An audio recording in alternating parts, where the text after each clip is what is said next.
back to Easy English by Smriti. Friends, as I told you, I will be dealing with the parts of speech. So here I am today with the next part of speech, that is the verb. Do you know, friends, that verbs are very important part of English grammar? Yes. Without the verbs, we cannot create a meaningful sentence in English. Even if you have the other parts of speech like nouns, pronouns, adjectives, prepositions, conjunctions, if you do not have the verb, you cannot create a meaningful sentence in English. So it is the most important part of the English grammar. The importance of verbs can be judged from this point that a verb itself can be a meaningful sentence. Yes, my friends, you will be surprised to know कि हम एक verb को एक sentence की तरह use कर सकते हैं. Now there is an interesting piece of information for you. The word go. This two-letter word go is a verb. And do you know it is the shortest sentence in English? Yes, the word go is a complete, meaningful, shortest sentence in English. And what is the part of speech of this word go? It is a verb. So the verbs in themselves can be complete sentences if used in a proper way. Let's discuss what is the meaning of the verbs and its definition. In English, there are many words which will show an action, a state or an occurrence. Now the words which will show an action taking place, or they will highlight a state, or they will show an occurrence taking place, these words will be the verbs. Now for example, the words like play, dance, walk, stand, sit, clap, bake, cook, all these words are showing an action. These are the action words. So all the action words are the verbs. The verbs can be broadly classified into three categories: regular and irregular verbs, main and helping verbs, transitive and intransitive verbs. So let us study all of these one by one. The first category which we will discuss is that of regular verbs and irregular verbs. Regular verbs are those which will follow a certain pattern, a fixed pattern to create the past form of the verb. Every verb can be used in the past form, present form or future form. In order to write the past form, we have to make changes in the verb. जो regular verbs होंगे वो एक fixed pattern को follow करेंगे अपनी past form बनाने के लिए, और जो इरेगुलर वर्ब्स हैं उनका कोई फिक्स्ड पैटर्न नहीं होता है अपनी पास्ट फॉर्म्स क्रिएट करने का. They follow different ways to create the different past forms. So here are few examples with the help of which you will be able to understand the regular verbs and irregular verbs. The regular verbs are those at the end of which ed or d is added to make past forms. Every verb can be written into two past forms.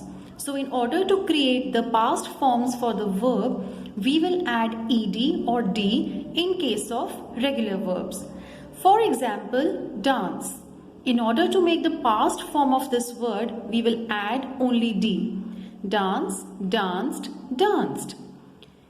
For the word cook, we will add ed at the end. Cook, cooked, cooked. Play, played, played. Join, joined, joined.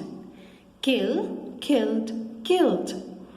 Enter, entered, entered. So regular verbs are those which will follow this fixed pattern of adding ed or d in the end to make their respective past forms. The irregular verbs are those at the end of which ed cannot be added to make the past forms. Now in order to create the past forms for these irregular verbs, we have to follow some other ways. In some cases, the verbs will not change at all. In some cases, we have to change the vowel sound of the verb, or in some cases, we have to add en or t at the end. So these verbs will change in some other ways other than adding ed at the end. That is why these are the irregular verbs. Now for example, the word cut. The word cut will remain cut in the past form. Cut, cut, cut. Fly will change into flew and another past form will be flown. Fly, flew, flown. Similarly, sleep, slept, slept. Put, put, put. Sing, sang, sung. Break, broke, broken. So all these words given here as examples are following different ways to create the past forms. In these verbs, we cannot add the word ed at the end to create the past form.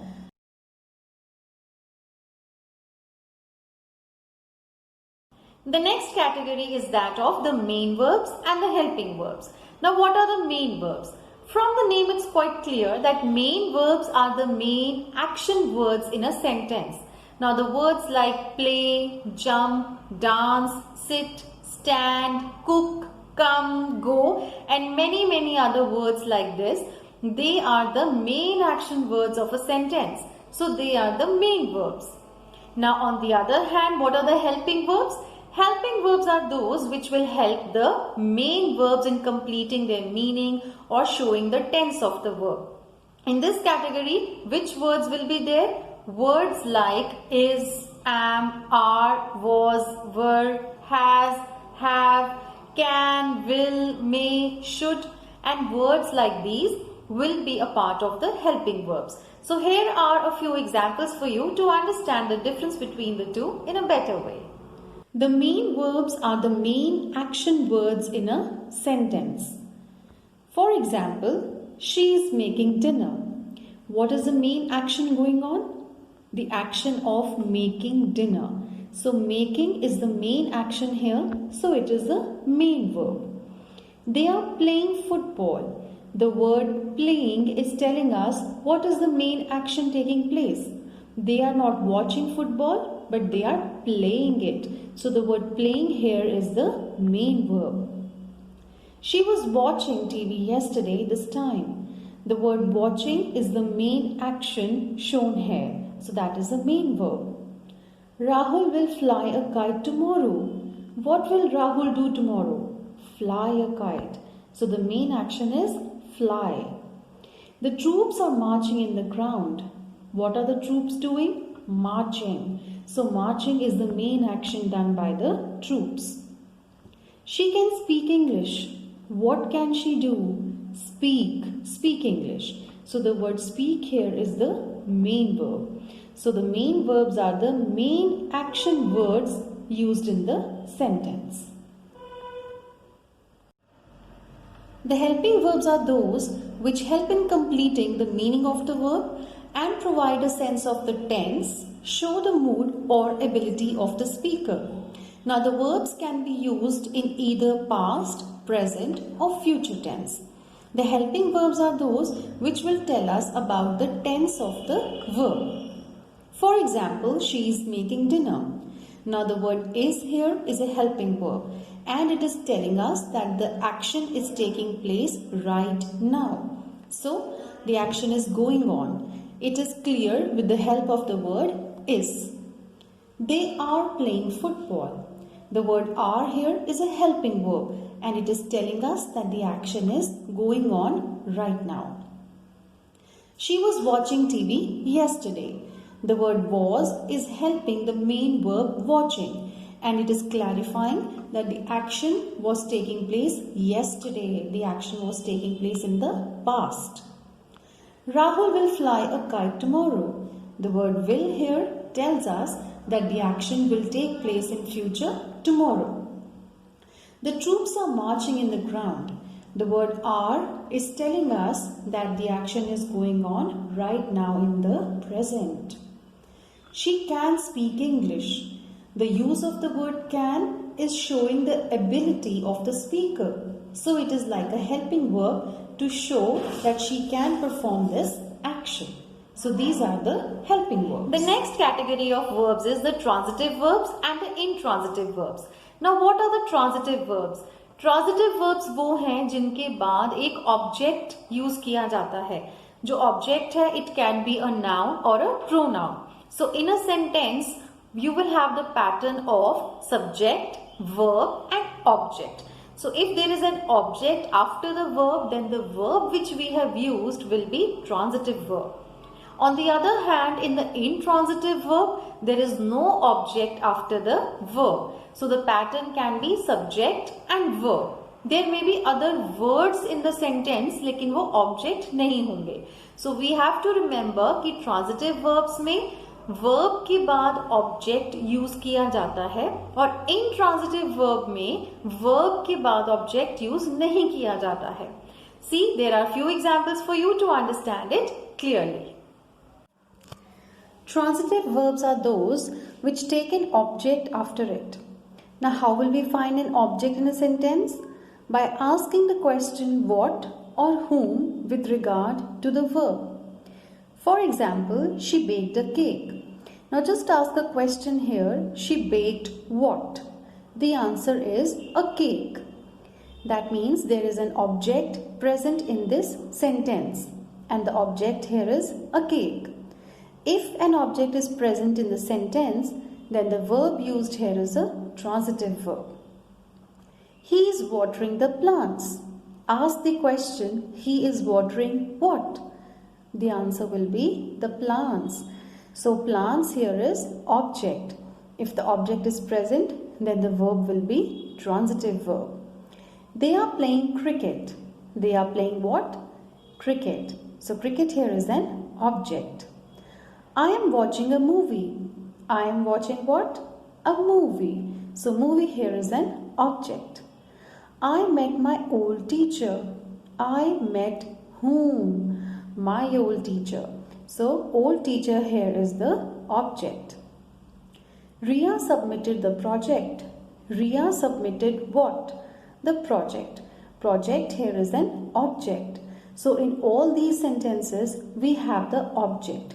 And if in a sentence we have an object, that means the verb used in that sentence is a transitive verb. Intransitive verbs are those which do not take an object after it. For example, Rita is sleeping. Now, if you put the question what here, Rita is sleeping what? You will not get any answer, which means that there is no object in this sentence. And if in a sentence there is no object, that means the verb is intransitive. Similarly, the wind blew hard. The word blew here is a verb and there is no object after this. You will not find an answer to what or whom. So this verb is intransitive verb. The birds are flying. The baby crawled out. The sun rises in the east. The stars are twinkling. Now in all these sentences, if you put the question what or whom, you will not get the answers. So in these sentences, an object has not been used.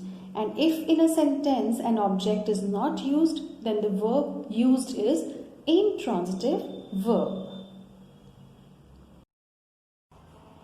Friends, I hope the concept of verbs and its types will be clear to you. Do like, share and subscribe my channel if you have liked the video, and catch up on the next episode where I will be discussing the types of adverbs. So, see you soon.